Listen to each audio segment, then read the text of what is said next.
शादियों से कोरोना फैला है। तो भाई आपने खोला कब है 16 महीने में? आपको कैसे पता चला? ये कौन सी वही थी जो आपको नाजिल हुई कि जी 16 महीने में शादियों से कोरोना फैला है?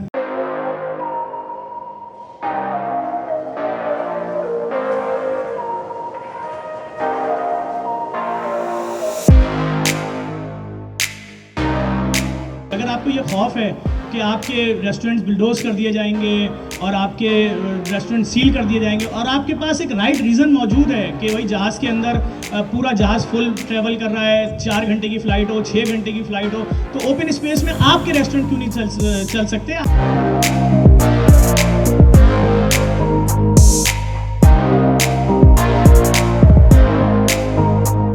सबसे पहले तो मैं अल्लाह का शुक्र अदा करता हूँ कि ये कारोबार कराची की रौनकें फिर बहाल होना शुरू हुई। इसमें सबसे ज़्यादा जो है हमारे मीडिया के दोस्तों का साथ है, क्योंकि इन्होंने हमारी आवाज़ जो है वो अमानत तक पहुँचाई। इनका सबसे पहले बहुत बहुत शुक्रिया। और गवर्नमेंट ऑफ सिंध का शुक्रिया अदा करता हूँ कि उन्होंने जो है हमारे जितने भी कराची के ताजिर हैं उनको मुत्तहिद कर दिया कि अब एक साथ जो है हम बैठ के जो है लोगों की खिदमत करेंगे इंशाल्लाह।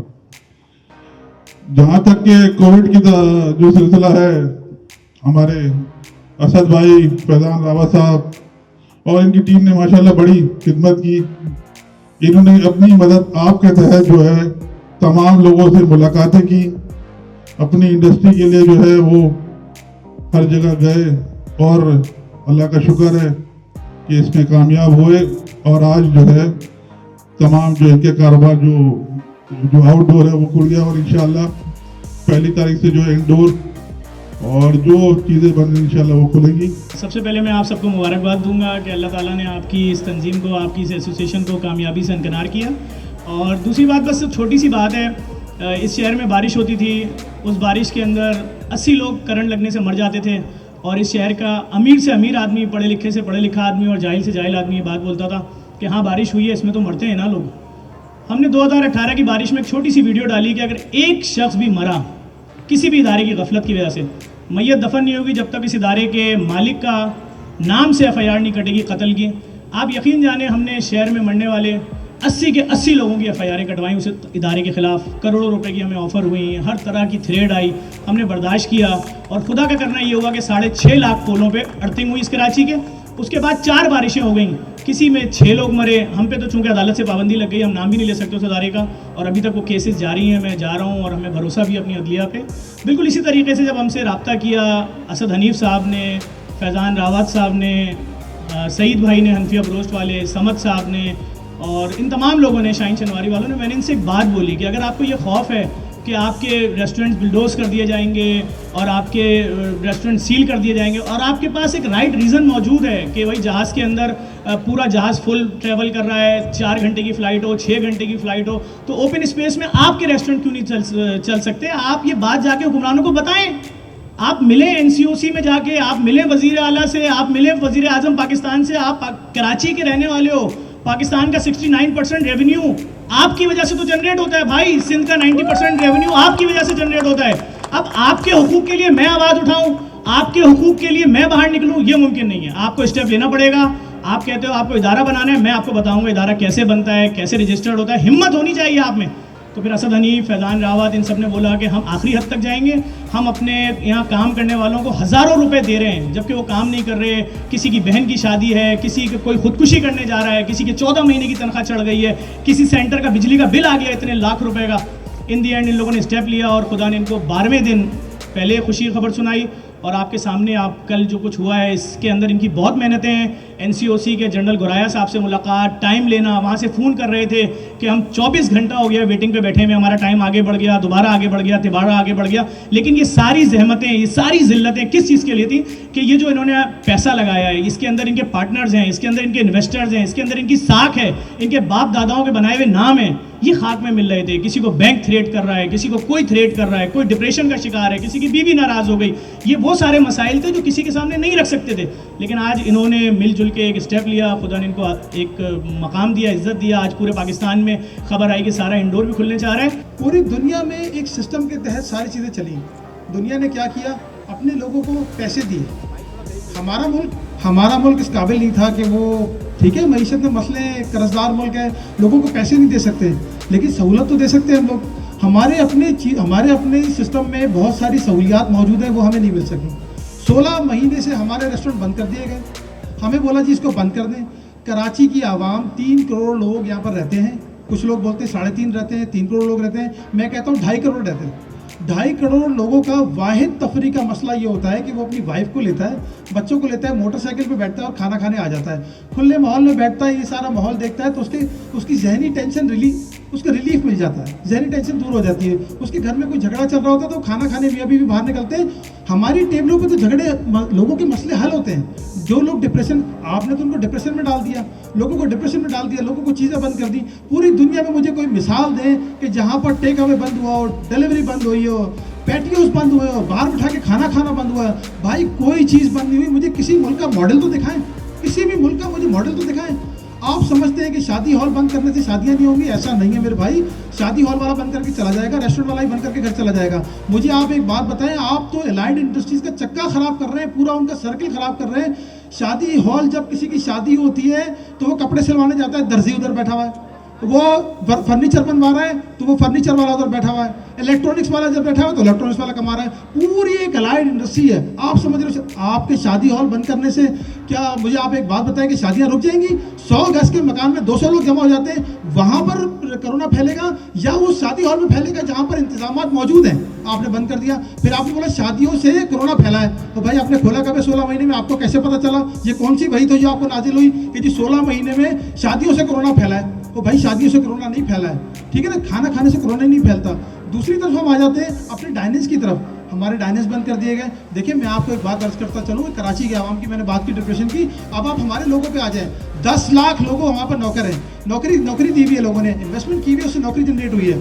एक रेस्टोरेंट खुलता है 10 बाय 10 का, 10 आदमी की नौकरी लग जाती है। मुझे कोई ऐसा कारोबार बताएं कि जो 10 बाय 10 की दुकान में खुले और कम से कम 10 आदमी की नौकरी लगे। आपने चाय के होटल में देखा होगा 15 आदमी काम कर रहे हैं, और मेरे भाई कराची के लोग काम नहीं कर रहे, आधे कराची के, आधे पूरे पाकिस्तान के हैं। आप तो यार कराची वालों के साथ नाइंसाफी के चक्कर में आप पूरे मुल्क को रगड़ते चले जा रहे हो, पूरे मुल्क को रगड़ते चले जा रहे हो, पूरा मुल्क, पूरी। बस आप चले जाए चाय के होटल में, मेरे होटल पे आ जाए, इस होटल में गिन रहे हैं, बाहर दरवाजा बंद कर देता हूँ, 1000 या 500 या 200 या 100 50 आदमी जो भी काम करता है, आपको 50 आदमी 50% गैर मुकामी मिलेगा। हम तो पूरे पाकिस्तान का दर्द रख रहे हैं, हमारा कौन दर्द रखेगा भाई? हमारा दर्द कौन रखेगा?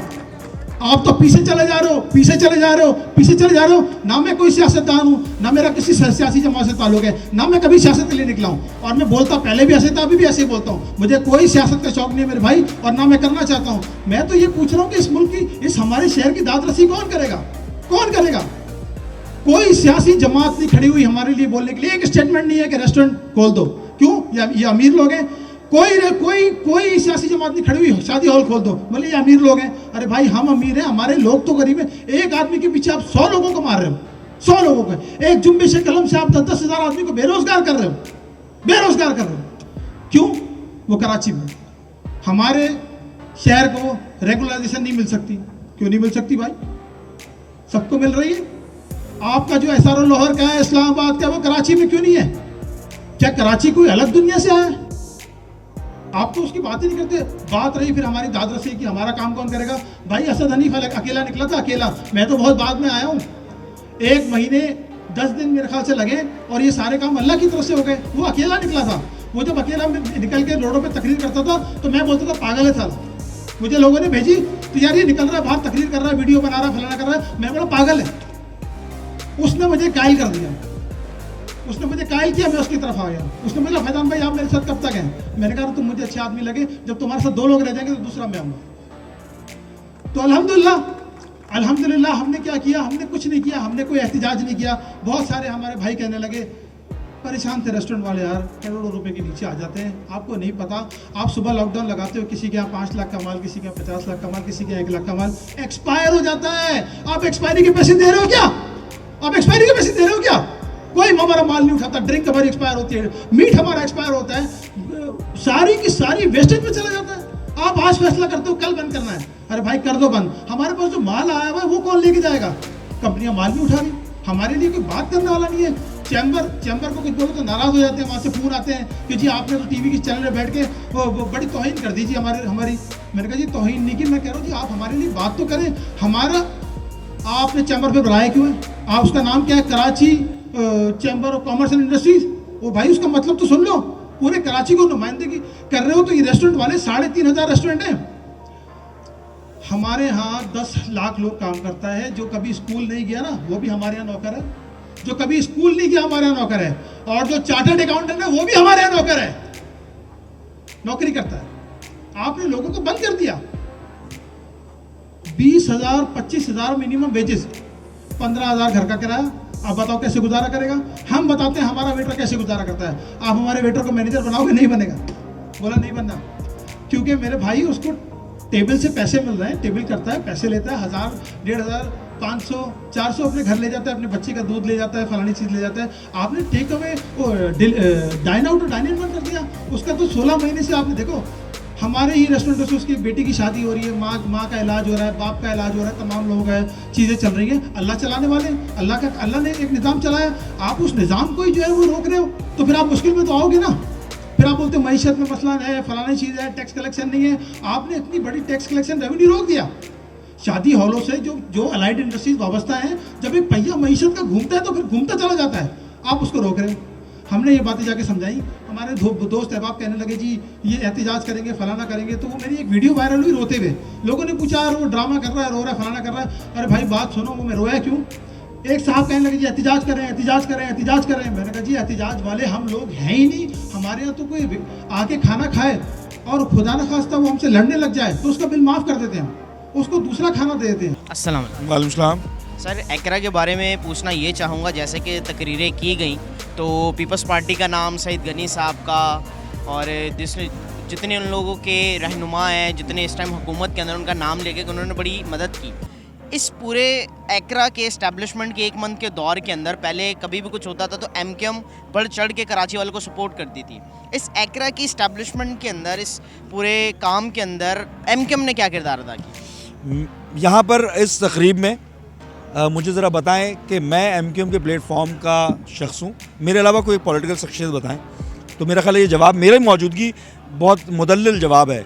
बहरहाल हमें, क्योंकि ये गैर सियासी तकरीब है और इस गैर सियासी तकरीब में गैर सियासी लोगों ने एमकेएम पाकिस्तान के 30 साल पुराना स्टैंड को दोहराया, जो एमकेएम 30 साल से कह रही है कि कराची को हक दो। आज ये गैर सियासी लोग कह रहे हैं, इनको महसूस हो रहा है कि कराची के साथ नाइंसाफ़ी हो रही है।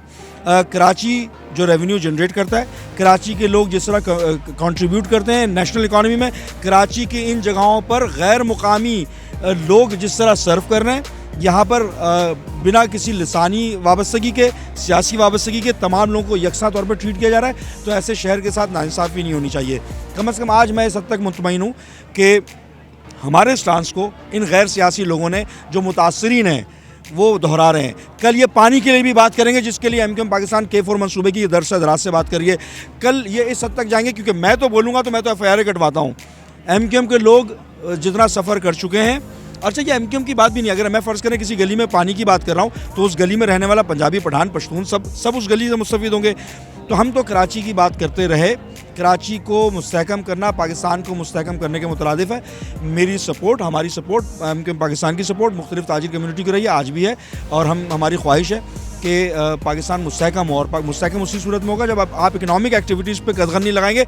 सिंध हुकूमत 18वीं तरमीम के बाद ज़िम्मेदार बनती है कि इकनॉमिक एक्टिविटीज़ को जारी रखे, उनकी ज़िम्मेदारी है। और मेरी दुआ है कि अल्लाह करे ये लोग जिस तरह यकजा हुए हैं, स्टेक होल्डर्स यकजा हुए हैं, ये आगे बढ़ें। सर, एक लास्ट क्वेश्चन आपसे लेना चाहूँगा, जैसे कि इस वक्त अलादीन के अंदर हाल बनाया गया, एमकेएम के मेयर जब वसीम अख्तर साहब थे, लीज़ उन्होंने दी, उसके बाद जो है गुजर नाला पे जो बस्तियां आबाद हुई उसका भी सारा जो दारोमदार है वो एमकेएम पे डाला जाता है। तो इसके बारे में अब वो लोग, उन पर जुल्म हो रहा है, क्या हो रहा है, आप इसके बारे में क्या कहना चाहेंगे? क्या हुकूमत को इस वक्त उनको उसके मुतबादिल कोई जगह देनी चाहिए, या बस जो जहन में आए, जो चीज़ें हैं वो तोड़ फोड़ के कराची को बर्बाद कर देना चाहिए? 3 सवाल आपने किए ना। पहला सवाल ये कि जब अलादीन का मामला हुआ था तो एमकेएम का कोई मेयर नहीं था, एडमिनिस्ट्रेटर थे, सिंध गवर्नमेंट की हुक्मरानी थी, लोकल गवर्नमेंट नहीं थी, और सिंध हुकूमत का ही, पीपल्स पार्टी का ही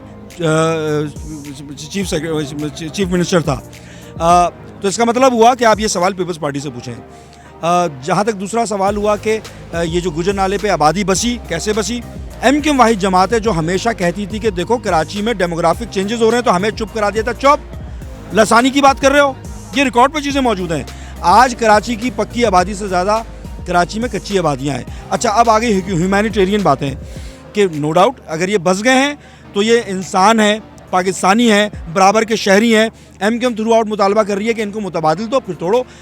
हम आला जो अदलिया है, आप ये बताएं कि अदलिया के फ़ैसलों के हवाले से जो स्टैंड MQM ने लिया उनके एहतराम के साथ किसी और जमात ने लिया? हम तो कह रहे हैं कि जनाब आप बसाएं लेकिन इनको मुतबादिल भी दे दें, ह्यूमैनिटेरियन इशू है। लेकिन मेरी इस बात की कम से कम तायद होती है जो पिछले 15, 20, 30 साल से हम कहते आ रहे हैं कि कराची में डेमोग्राफिक चेंजेस किए जा रहे हैं। कराची में एक बड़े पैमाने पे ऐसे भी इलाके हैं जहाँ पर जिरगे बैठते थे, जहाँ पर रूल ऑफ लॉ नहीं था, जहाँ पर सिंध हुकूमत का कानून नाफिजुल अमल नहीं था, जहाँ पर जिरगा सिस्टम चल रहा था, ऐसे भी माहौल गुजरा है। लेकिन बहरहाल हम तो सबको समोने की बात कर रहे हैं, हम सबके लिए इख्तियारात की बात कर रहे हैं, हकूक़ की बात कर रहे हैं, हकूक़ की मुनसिफाना तकसीम की बात कर रहे हैं। जब हम ये हकूक़ की मुनसिफाना तकसीम की बात कर रहे हैं तो इसमें तमाम लोग आ जाते हैं। मेरी दुआ है कि अल्लाह करे कि चीज़ें अक़ल आए इन लोगों को, अरबाब इख्तिदार को, पावर लस्टी पॉलिटिशियंस जो कि पाकिस्तान को सिर्फ अपने इख्तिदार के लिए इस्तेमाल करना चाहते हैं, अल्लाह करे उनको भी तौफीक हो। लॉकडाउन के अंदर जितने होटल से